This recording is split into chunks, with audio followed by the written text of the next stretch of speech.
Well, I spoke with business owners right here in St. Joe as well as across the river in Benton Harbor, and it didn't really matter who you asked because both sides of the river are saying the coronavirus pandemic couldn't have come at a worse time. Good evening, Maria. A journey that's taken Pete Buttigieg to some of the brightest stages in American politics comes to an abrupt end in the same place that it began over a year ago, his hometown of South Bend, Indiana. It's just like the name sounds. It's healthcare over the phone or the internet. And now telehealth is taking center stage during the coronavirus pandemic by helping patients stay connected with their providers. Well, 3 years ago, Lori Perez lost her 19-year-old son to gun violence, and less than a week ago, her youngest son was gunned down in his home. Now she's sharing her story in hopes of making some lasting change and end the cycle of gun violence here in South Bend. Well, every year for the past 2 decades, Ken Kiesbert adds something new to his holiday light display that folks can just pull over to the side of the road and watch from their cars. Now this year, not only is he adding a new feature to the display, but he's also inviting a few new friends who are showing off their lights. Well, when I spoke with the family a little over an hour ago, they just finished burying another loved one and were on their way back from the funeral.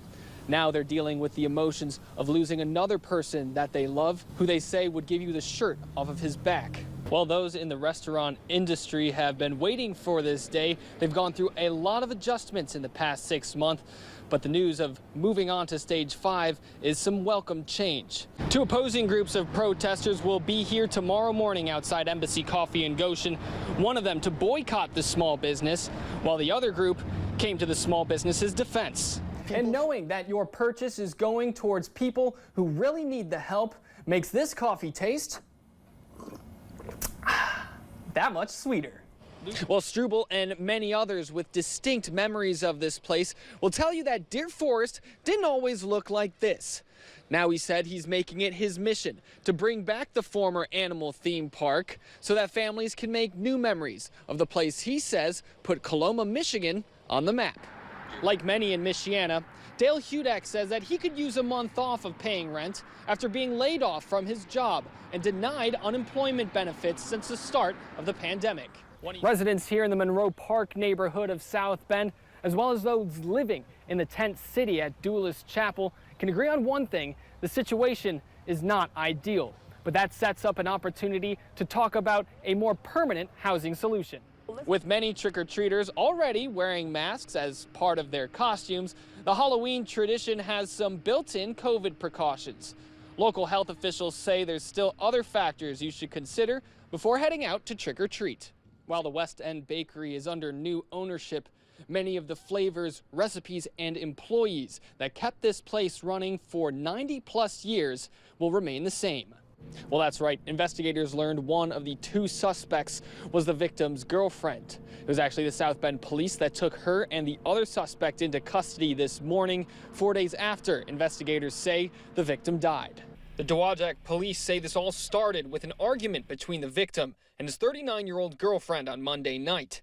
That's when they say the victim was shot and killed. They say the girlfriend and the other suspect, a 41-year-old woman from Mishawaka, unsuccessfully tried to hide the body in a curbside dumpster inside the victim's apartment before fleeing. That brings us to yesterday afternoon when officers followed up on a tip about the shooting, finding the victim where the suspects left him.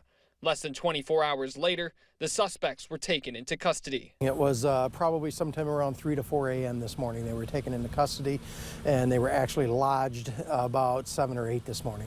The suspects fled across state lines. South Bend police and SWAT officers arrested the 2 at a residence in South Bend. This was an isolated incident as well between 2 individuals. It unfortunately rose to that level. That's how it was handled, and those individuals are in custody, so we don't have to worry about them hurting anyone else. Grinwald says they're waiting to release the identity of the victim and suspects until the families are notified. And Dowagiac police say to reach out to them or the Cass County tip line with any information you might have regarding this incident, as they're still working to close out this case.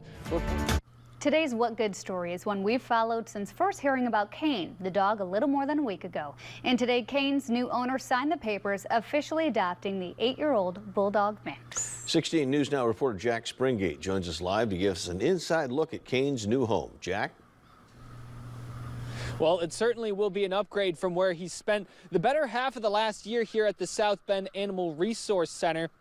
But even though Kane is the one being adopted today, his owner says that she feels that he's the one who's doing more of the rescuing.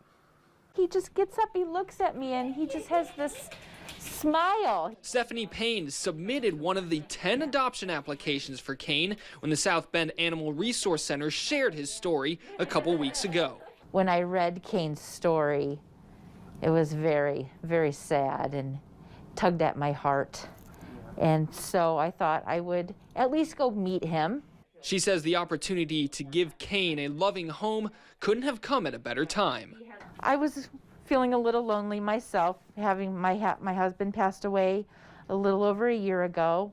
I had 3 dogs. All 3 of them passed last year. And I've been with no dogs since about the middle of December. Payne brought Kane home last Thursday as a foster so they could get to know each other. It didn't take long for her to realize this is a great fit for the both of them. He couldn't have any other pets. I didn't have any other pets. No small children. I don't have any small children. It's perfect. We rescued one another. The shelter staff says they'll miss Kane, but they're happy he will be going to a home that's perfect for him. It was tricky because we were trying to field them all to make sure that it fit Kane's specifications, and a lot of people were still having trouble understanding that or listening to us. But we were able to find him one, and it worked out great, so we're so happy. The perfect match of Payne and Kane, and they couldn't have met at a better time. And coming up at 6, I'll tell you more about how Kane went from his last call here at the shelter to finding the perfect home. But for now, in South Bend, I'm Jack Springate, 16 News Now. Really is the perfect home. Jack, looking forward to seeing you at 6. Thank you.